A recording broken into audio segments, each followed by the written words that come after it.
কাঁচামরিচ আর পেঁয়াজ ব্লেন্ডার করে নিয়েছি,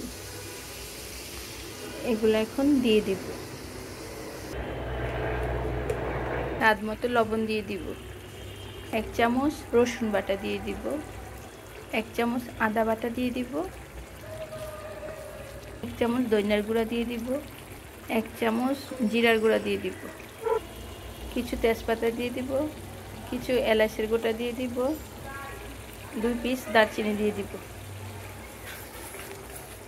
রোস্টের মশলা দিব।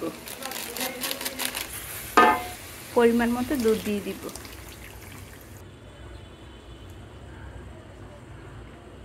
এখন দিয়ে দিব মুরগিটি।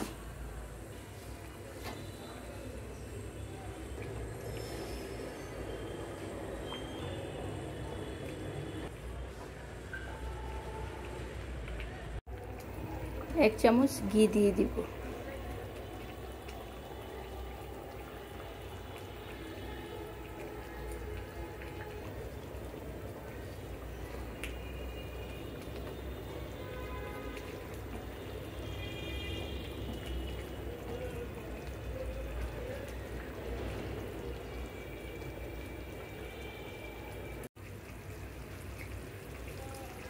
অল্প চিনি দিয়ে দিব।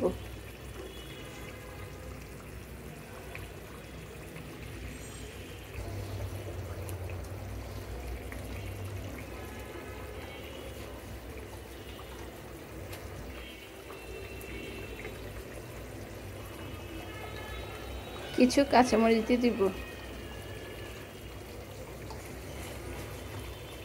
কাঁচামরিচ দেওয়ার কারণে সুন্দর একটি স্মেল আসবে।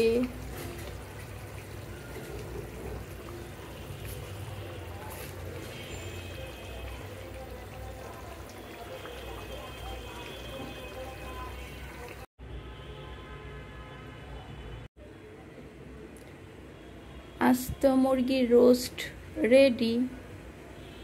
রান্না করে ফেললাম আস্ত মুরগির রোস্ট।